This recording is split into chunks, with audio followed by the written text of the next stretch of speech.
Bonjour à tous. En route pour les locales, je reçois aujourd'hui M. Amadou Salif Ndiaye, candidat à la mairie de Cocody. Vous conduisez la liste L'avenir de Cocody. Exact. Bonjour et merci d'avoir répondu à notre invitation. C'est moi qui vous remercie. Bonjour, Monsieur Niani. Oui. Je suis très heureux d'être là. Le plaisir est partagé alors. Alors, c'est votre toute première expérience électorale. Comment la vivez-vous? Avec beaucoup d'enthousiasme. C'est une expérience inédite. Vous l'avez indiqué tout à l'heure, je ne suis pas forcément un politicien professionnel et c'est donc une expérience nouvelle pour moi, mais c'est une expérience qui est totalement assumée et je vous expliquerai peut-être davantage sur mes motivations. Alors, vous êtes certainement l'un des candidats les moins connus dans cette bataille pour la mairie de Cocody. Et en même temps, je me demande, est-ce que c'est un handicap ou c'est un avantage? Je pense que c'est un avantage. C'est un avantage parce que les Ivoiriens et notamment les citoyens de Cocody attendent de nouvelles idées, attendent de nouvelles propositions. Ils ont été malheureusement déçus par les propositions passées et ils sont restés sur leur faim. Et donc, être méconnu, par exemple, du grand public n'est pas nécessairement un inconvénient. Très bien. Mais qui êtes-vous? D'où venez-vous? Que faites-vous? Je suis Amadou Salif Ndiaye, chef d'entreprise. Je suis financier et je dirige une structure qui est spécialisée dans le conseil en financement et en développement d'affaires. Je suis donc chef d'entreprise depuis une dizaine d'années. J'ai tendance à dire que je suis une erreur de calcul parce que dans un fonctionnement démocratique normal, avec des partis politiques qui adressent de manière convenable les préoccupations de la population, des personnes comme moi n'auraient pas beaucoup d'espace. Et la raison pour laquelle je suis candidat justement indépendant, c'est parce que n'ayant jamais milité dans un parti politique, j'ai eu le sentiment que le fonctionnement des partis traditionnels se coupait des préoccupations réelles de la population et qu'il fallait donc proposer de nouvelles idées, de nouvelles approches, et notamment une approche qui est inspirée du secteur privé que je connais le mieux. Alors, tous les candidats indépendants disent qu'ils veulent inventer la politique, inventer une autre façon de faire la politique. Je suis beaucoup plus prudent. Je préfère les voir à la tâche. Alors, mais qu'est-ce qui fonde votre engagement pour Cocody? C'est d'abord un constat. C'est le constat que Cocody, qui est la commune dans laquelle j'ai grandi, a été conçue à partir de la vision du père fondateur Félix Houphouët-Boigny. Et Cocody a toujours incarné le rêve ivoirien.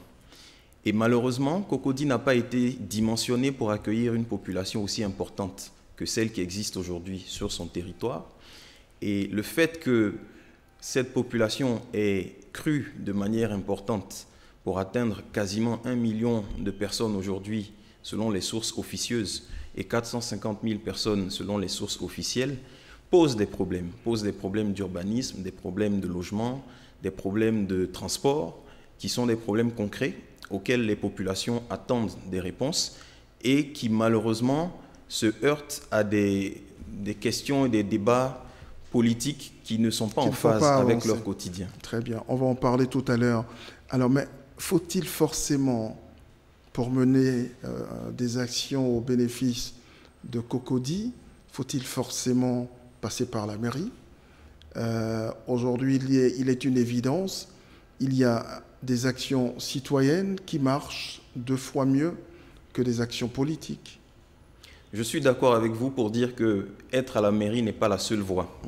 Et d'ailleurs, j'ai, à mon niveau personnel et au niveau associatif, engagé un certain nombre d'initiatives, notamment la création l'année dernière d'une association qui s'appelle ECN, Engagement des citoyens pour la nation, qui avait pour vocation de faire de l'éducation et de la promotion civique et démocratique.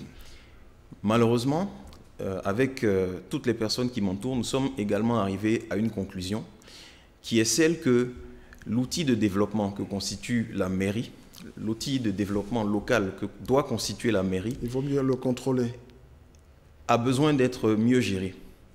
C'est un outil qui ne fonctionne pas de manière optimale. C'est un outil qui n'est pas suffisamment efficace, qui n'est pas suffisamment maîtrisé et qui pourrait être mieux géré. Et c'est donc cette expérience de gestion, cette volonté de mieux gérer qui nous conduit à être candidat aujourd'hui. Mais cette volonté de mieux gérer passerait aussi par une volonté de mieux contrôler cet outil-là, qui est à la base un outil de développement. Nécessairement. Alors, quel a été l'élément déclencheur dans votre décision d'y aller? C'est véritablement ce constat-là que les populations de Cocody ne sont pas servies à la mesure de leurs attentes. Quand vous interrogez les habitants de Cocody, vous entendez des récriminations, des plaintes concernant la qualité de vie, concernant la difficulté à se loger, concernant l'accès aux services sociaux de base.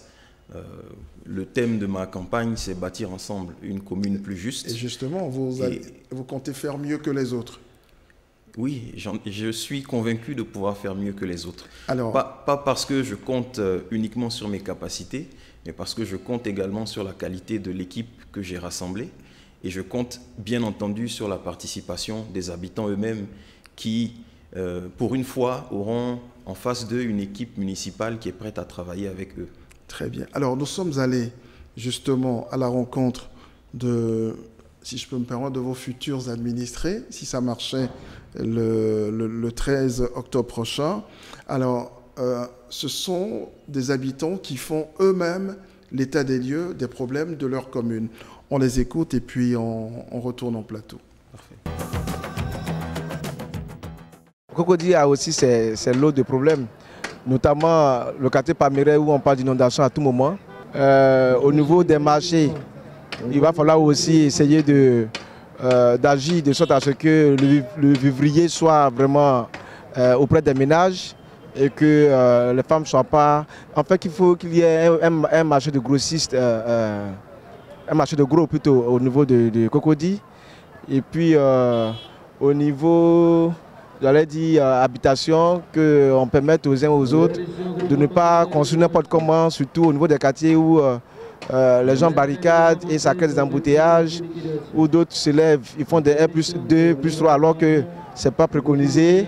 Il doit s'occuper des ordures aujourd'hui Bon, mais une fois voté, bon, on s'en fout, quoi. Puisque les gens ne passent pas chaque jour pour ramasser les ordures. Souvent, il y a les dépôts des ordures dans les coins. Cela entraîne certaines maladies, comme le paludisme, la fièvre typhoïde. Surtout le quartier d'Anono même est trop sale. Il y a des eaux de ruissellement qui passent. L'installation, le commerce, même qu'on voyait même à la gare. Et puis, nos parents, nos frères et sœurs ne sont pas bien installés. Il y a les transporteurs aussi qui ont du mal à avoir des gares appropriées. Donc tout ça, ça cause beaucoup de problèmes, beaucoup de soucis. Et puis nous qui devons nous déplacer aussi, ce n'est pas facile. On a un problème avec les syndicats d'abord. Les syndicats nous fatiguent et les routes aussi ne sont pas trop aménagées. Les embouteillages sont trop au niveau d'Atoban là. Voilà, les embouteillages là, c'est pas facile. Alors, Monsieur Ndiaye, quand on récapitule, les habitants de Cocody évoquent les inondations et les constructions anarchiques. Que feriez-vous? L'élément qu'on a vu exprime toute la réalité de la commune de Cocody, qui est devenue une commune fragile. Moi, je définis Cocody comme une commune fragile. Bien vrai qu'elle est une commune présidentielle, qu'elle est une commune UP, mais Cocody est également une commune fragile. Et on le voit à travers les sujets qui ont été abordés par les différentes personnes. S'agissant du problème des inondations et de la Palmeraie, je crois qu'il est important de tenir un langage de vérité. La commune de Cocody est un outil au service du développement, mais elle dispose de moyens qui sont limités. Et les moyens qui sont requis, à mon sens, à mon avis, par la réhabilitation des réseaux d'assainissement et de drainage au niveau de la Palmeraie, nécessite une intervention à un niveau étatique. Alors ce que je propose en tant que candidat, c'est d'être l'avocat des populations de la Palmeraie. Seulement? D'être d'abord leur avocat, parce que je ne pense pas qu'ils aient eu avant moi un candidat ou un maire qui soit véritablement leur avocat. Et le rôle de l'avocat, ce serait? c'est de faire un plaidoyer auprès de l'État, auprès des ministères de tutelle, notamment des ministères des infrastructures, de la construction, et éventuellement auprès des partenaires au développement de la Côte d'Ivoire, pour que soit mis au plus haut de l'agenda la réhabilitation et le réaménagement de ce quartier. Parce que nous pensons que les moyens que cette réhabilitation nécessite sont extrêmement importants et dépassent les capacités financières de la mairie. Alors, les habitants de Cocody demandent également qu'on pourvoie mieux les marchés de la commune en produits vivriers. Je suis d'accord avec ce constat. En fait, Cocody a toujours été pensé comme une commune de résidence. Mais la réalité, c'est que Cocody est devenue une commune commerçante. Et donc, il faut que l'équipe municipale fasse en sorte que dans la commune existent des équipements municipaux qui soient adaptés aux activités des commerçants. Cela est d'autant plus utile et nécessaire que les ressources qui proviennent des commerçants alimentent en grande partie le budget de la mairie. Donc ce que nous envisageons, c'est d'investir dans l'ouverture de nouveaux marchés, notamment un marché dédié aux produits alimentaires. Ce marché-là serait construit pas uniquement sur les ressources municipales, mais en PPP, dans les conditions prévues par la loi. Alors, il y a une autre question très importante qu'évoquent les habitants de Cocody, c'est la mauvaise gestion des ordures ménagères. Qu'est-ce qui, depuis, n'a jamais marché? Je crois que ce qui n'a pas marché, d'abord, c'est le travail éducatif. Parce qu'en fait, c'est un tango qu'on danse à deux. En matière de salubrité, la mairie a sa responsabilité, notamment pour organiser la collecte et la pré-collecte des déchets dans la commune. Mais ceux qui génèrent les déchets, ce sont les usagers, c'est vous et moi, ce sont les citoyens, ce sont également les commerçants. Donc il y a d'abord en amont un travail d'éducation à faire, un travail d'explication à faire, qui n'a peut-être pas suffisamment été mené par les services de la commune. Ce travail d'éducation-là... Mais ça ne suffit pas. Hein. Ça ne suffira pas. Ce travail d'éducation-là doit être accompagné d'un effort d'investissement, notamment dans l'équipement de nos différents quartiers en mobilier de salubrité. Quand je dis mobilier de salubrité, je pense aux poubelles, je pense aux bennes, aux conteneurs, etc. etc. Et ce que nous souhaitons faire également, c'est faire de la distribution ponctuelle de sacs poubelles pour donner l'habitude aux citoyens de mettre leurs déchets dans des sacs poubelles avant de s'en débarrasser et notamment de ne pas les jeter dans les caniveaux. Qu'allez-vous faire des gares anarchiques qui poussent un peu partout dans Cocody? C'est une question intéressante également, la question du transport et de l'organisation du secteur du transport. Dans ce domaine-là, nous souhaitons aménager une gare centrale à Cocody qui sera un nœud de transport à partir duquel l'ensemble des flux vont être organisés. À côté de cette gare de transport, nous aurons des terminaux, donc des arrêts et des terminus qui seront situés aux différentes extrémités de la commune et donc aux interfaces avec les communes voisines du côté de Bingerville, du côté du plateau et également au nord de la commune du côté de Angré-Château-d'Eau. Comment vous allez gérer alors à la fois les Gbaka, les Woro-Woro qui vont vraiment à l'intérieur des communes? Comment ça va se faire? Nous voulons clarifier les circuits de transport, faire en sorte que ces circuits-là soient connus des citoyens, des usagers et qu'ils soient empruntés par les transporteurs. Ça veut dire qu'il y a aussi un travail d'éducation, d'explication à faire. Et à ce sujet-là, nous souhaitons savoir à qui nous nous adressons. Donc il y a également un travail de structuration des organisations de transporteurs. Nous allons créer un conseil municipal des transporteurs qui sera un organe consultatif composé des associations professionnelles de transporteurs en exercice dans la commune pour pouvoir mener un certain nombre de discussions sur la professionnalisation du secteur et la structuration des lignes de transport. Que ferez-vous des Niabro? Simplement, il faut nous en débarrasser. Ce sont malheureusement des acteurs qui ne fournissent pas de prestations de services et qui, en contrepartie, prélèvent des sommes sur les transporteurs et sur les propriétaires de véhicules. Donc vous promettez, si vous êtes élu maire de Cocody, que les Niabro On n'en entendra plus parler. On n'en entendra plus parler. Ce que nous Il y proposons en a qui de ont manière... essayé. Hein. Tout à fait. Je pense qu'ils auront l'occasion de s'exprimer sur le sujet et vous aurez le loisir de leur demander quelles sont les raisons pour lesquelles ça n'a pas marché. Et en ce qui nous concerne, nous resterons très attentifs. Tout à fait. Nous aussi. En ce qui nous concerne, ce que nous voulons faire, c'est créer la régie des transports de Cocody. Avec cette régie, pour ceux des Niambro qui aujourd'hui sont en exercice dans la commune et qui souhaiteraient maintenir une activité dans la commune, nous allons les former, les professionnaliser et leur faire comprendre que la contrepartie d'un prélèvement monétaire, c'est un service. Si on ne rend pas de service aux usagers, si on ne rend pas de service aux habitants de Cocody, on n'a aucune raison d'être payé. Voilà ce que le message qu'on veut faire passer. Alors, est-ce qu'il faut repenser aujourd'hui l'urbanisation de la commune de Cocody? Totalement. En quoi faisant? Il faut déjà refaire le plan d'urbanisme local de Cocody. En fait, la ville d'Abidjan bénéficie d'un plan d'urbanisme, on va dire, d'ensemble. Mais ce plan-là doit être décliné au niveau de chaque commune. Et la responsabilité des élus municipaux, c'est bien entendu d'achever la réalisation de ce plan local. Ensuite, c'est de mener à terme le cadastrage de la commune de Cocody. Parce qu'on voit dans la commune de nombreux litiges fonciers, des situations d'occupation du domaine public irrégulières. Et nous voulons que les choses soient claires, que les gens sachent quels sont les domaines qui relèvent du public, quels sont les domaines qui relèvent du privé, et qui sont les propriétaires véritables des terrains.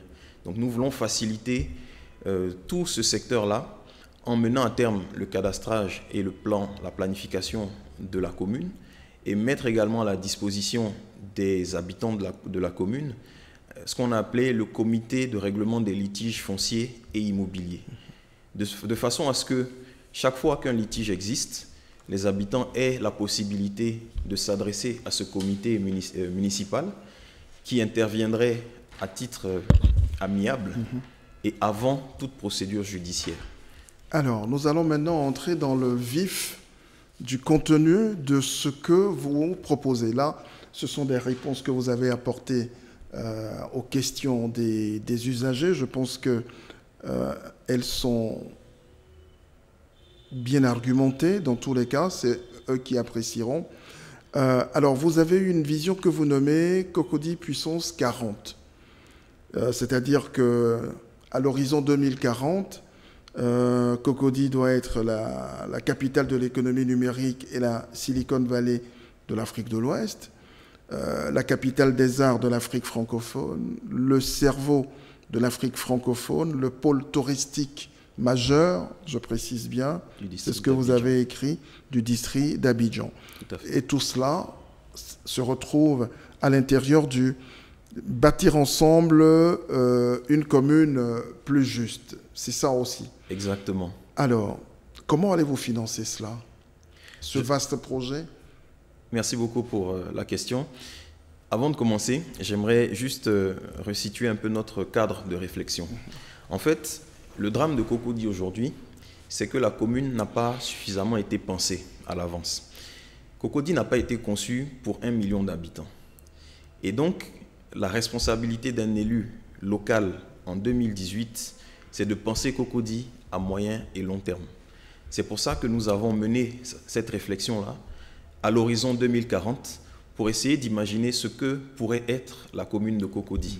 Et tout à l'heure, je disais que Cocody a été conçue comme une commune résidentielle, mais elle est devenue une commune commerçante. Nous, en 2040, nous voulons faire de Cocody une commune qui est au premier plan des industries du savoir. Au premier rang desquelles le numérique, ensuite les industries culturelles et des arts, et bien entendu l'industrie touristique. Voilà un peu quel est l'ancrage que nous avons à l'horizon 2040. Ensuite, il faut un socle pour bâtir ça avant 2040, certainement par nos successeurs. Il faut établir un socle. Ce socle-là, il est assis sur 2 piliers. Le premier pilier, c'est la notion de justice sociale qui va nous guider pendant notre mandat de 5 ans. La justice sociale, c'est simplement de rendre possible le fait que tous les habitants de la commune bénéficient des services sociaux de base. Parce que Cocody est une commune très contrastée. Dans l'imaginaire collectif, Cocody est une commune huppée, mais un tiers des habitants vit avec moins de 450 francs par jour. C'est-à-dire que les inégalités se sont creusées au fil des années. Exactement. Donc on ne peut pas bâtir à long terme si les inégalités perdurent. Avant de se projeter en 2040, il faut déjà réduire au niveau local les inégalités qui existent. Quand j'ai lancé ma candidature, je l'ai lancée dans un quartier social de Cocody, qui est le quartier Les Oliviers, anciennement Colombie. Et le symbole de ce lancement dans ce quartier, c'était simplement de dire aux populations qui y habitent qu'elles auront un maire qui se soucie de l'égalité et des chances égales dans la commune. Le deuxième pilier, c'est la gouvernance participative dont on a parlé tout à l'heure, qui permet en fait à toutes les décisions du conseil municipal d'être validées en amont par une concertation avec la population. Vous avez envie de mettre en place des organes d'ailleurs consultatifs. Tout à fait. Donc un conseil, bien entendu, des femmes, un conseil des jeunes, qui vont peut-être reprendre l'organisation existante, mais que nous voulons dissocier de l'emprise des partis politiques. Nous estimons que Cocody ne doit pas fonctionner au diapason des querelles des partis politiques. Et ce qu'on observe, c'est que la plupart des organes qui fonctionnent en périphérie du conseil municipal sont plus ou moins influencés par la politique et par le jeu des partis. Donc nous voulons dissocier les choses, redonner la voix aux citoyens et lui donner aussi également la possibilité de donner son avis sur les décisions qui sont prises par le conseil municipal. Alors, vous en parliez tout à l'heure, les inégalités à Cocody se sont vraiment creusées, mais comment les gomme-t-on, comment les règle-t-on? D'abord en investissant dans l'équipement. Quand on regarde les quartiers sociaux, ce sont des quartiers qui ne bénéficient pas de ce que les autres quartiers considèrent comme un acquis. On n'a pas de route. Il manque l'accès à l'eau, il manque l'accès à l'électricité. Quand je suis allé au quartier Les Oliviers, j'ai rencontré des fonctionnaires qui travaillent au plateau à la cité administrative qui me disaient que parfois, pendant 2 ou 3 jours, ils ne peuvent pas prendre une douche, simplement parce qu'il n'y a pas d'accès à l'eau courante et que leurs épouses sont obligées de se réveiller à 4 heures du matin pour aller puiser de l'eau à Cocody. Ça, c'est à Cocody. Donc, nous estimons qu'il y a une injustice sociale qu'on peut réparer par l'investissement dans les équipements et les infrastructures. Au-delà de ça, c'est donner l'opportunité aux moins favorisés d'emmener leurs enfants à l'école. Alors, il y a également la question de l'accessibilité de tous, notamment des jeunes, aux opportunités économique. Est-ce que vous y avez pensé? Si oui, qu'est-ce que vous proposez? Merci. C'est une question qui est extrêmement préoccupante. La majorité des jeunes de Cocody, qu'ils soient encore en train d'étudier ou qu'ils aient terminé leurs études, s'interrogent sur son avenir, sur les perspectives d'insertion socio-professionnelle, et il faut pouvoir apporter une réponse adéquate. Nous avons dans notre programme décidé de créer un service d'aide à la recherche d'emploi. C'est un service qui va être dédié à l'accompagnement des jeunes et des moins jeunes, bien sûr, puisque le chômage ne touche pas que les plus jeunes de la commune, mais qui va être dédié à l'accompagnement des demandeurs d'emploi pour identifier les opportunités d'emploi qui existent, les domaines qui correspondent aux formations qu'ils ont reçues, et également faciliter la mise en relation entre les entreprises, les opérateurs économiques qui créent des emplois et ces demandeurs d'emploi-là. Donc ce service sera inédit. Il va fonctionner en parallèle d'un dispositif qui existe déjà au niveau communal qui s'appelle la plateforme de services, mais qui malheureusement n'est pas suffisamment bien outillé, n'est pas suffisamment bien financé et n'est pas non plus suffisamment bien géré. Alors, est-ce que vous pourriez réussir ce programme très ambitieux si vous ne réglez pas la question essentielle, fondamentale du transfert des compétences? On sait que c'est un vrai problème aujourd'hui pour nos municipalités Comment entendez-vous donc régler cette question si l'État ne vous transférait toujours pas les compétences comme vous le vouliez? Et que feriez-vous pour contourner tout au moins cette difficulté-là? Parce qu'elle est essentielle, le transfert. C'est une question essentielle, effectivement. Nous avons, lorsque nous nous sommes lancés dans ce projet de candidature, examiné le cadre existant, les textes qui régissent l'activité des mairies, et nous avons décidé d'y aller avec le cadre existant.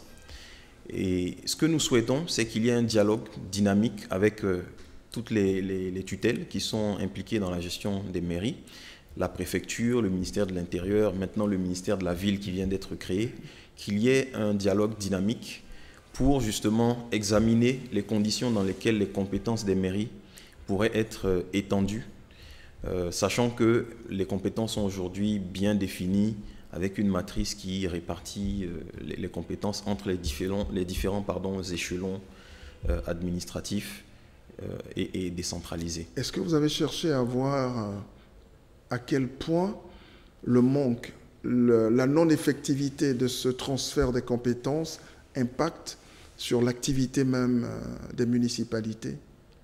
Tout à fait. Nous avons consulté les études qui ont été menées en Côte d'Ivoire sur le fonctionnement des mairies et notamment sur le mode de financement des municipalités. Qu'est-ce que ces études disent? Elles disent simplement que les municipalités ne sont pas suffisamment autonomes, ne disposent pas des moyens financiers qui seraient requis pour assurer leur fonctionnement autonome. Et ça, c'est une question qui est extrêmement importante, qui doit faire l'objet de discussions entre les maires réunis au sein de l'Assemblée au sein de la fêtière des municipalités nationales et le ministère de la Ville. Examiner les conditions dans lesquelles ces compétences-là pourraient être transférées. Mais elles se traduisent déjà au niveau financier par la dépendance des municipalités vis-à-vis de l'État. Une toute dernière question, si vous le permettez. Combien coûterait un magasin qu'une femme, une vendeuse ou un commerçant voudrait occuper au centre commercial Saint-Jean de Cocody? C'est une question que je connais bien parce que mes bureaux étant voisins de ce marché, j'ai eu à échanger avec quelques commerçants sur le sujet. Et donc pour aujourd'hui, une dame qui occuperait un étal pour vendre des produits vivriers, elle devrait payer à peu près 1,2 million pour occuper un espace, un étal. Est-ce que c'est normal? Ce n'est évidemment pas normal, c'est beaucoup trop cher. Et la raison est simple. La raison tient au fait que le projet n'a pas pris en compte les contraintes des usagers. Dans la gestion du projet de marché, personne n'a pris la peine d'interroger ceux qui étaient censés occuper les espaces, ce qu'on appelle une étude de marché dans le secteur privé, pour savoir quel était le niveau qui serait conforme à leur capacité. Qu'auriez-vous fait? J'aurais consulté les usagers, puisque un marché, c'est un équipement qui est conçu pour une certaine clientèle, et donc la logique voudrait que cette clientèle-là soit interrogée pour savoir quel est le niveau de prix qui serait praticable. Donc, cela n'a pas été fait. Donc si vous prenez au soir du 13 octobre la mairie de Cocody, vous allez casser les prix? Je ne sais pas dans quelles conditions le contrat a été conclu entre la mairie et l'opérateur du marché. Ça fait partie des sujets sur lesquels on va se pencher quand on sera aux affaires. Et justement, on verra si la possibilité contractuelle nous est donnée de réduire les prix qui sont pratiqués. Au-delà de ça, nous avons d'autres projets de marché dans la commune. Et ce que je peux garantir, c'est que chaque fois que nous aurons un projet à réaliser, nous tiendrons compte de l'avis des usagers. Alors, ce centre commercial porte le nom du maire actuel. Est-ce que vous auriez fait cela? Je ne l'aurais pas fait. J'aurais probablement nommé le marché du nom d'un de mes prédécesseurs. Et par exemple, Mel Théodore, qui, de la vie générale, fut un maire excellent pour la commune, qui a permis de transformer le visage de Cocody. Ça aurait été un hommage très élégant. Je pense que l'intéressé pourrait vous donner davantage d'informations sur les raisons qui ont conduit au au choix de ce nom-là pour ce marché. Sous quel signe placez-vous votre campagne? Sous le signe de la proximité. Je souhaite que ce soit une campagne de proximité, que ce soit une occasion de dialoguer avec les habitants de Cocody pour savoir ce qu'ils veulent pour leur avenir. Notre liste s'appelle l'avenir de Cocody et l'avenir de Cocody, c'est l'enjeu de l'élection. C'est l'enjeu de cette élection municipale. Et c'est vous qui portez cet avenir-là? C'est vous qui portez cet enjeu-là? Nous le croyons. Merci et très bonne campagne. Merci beaucoup.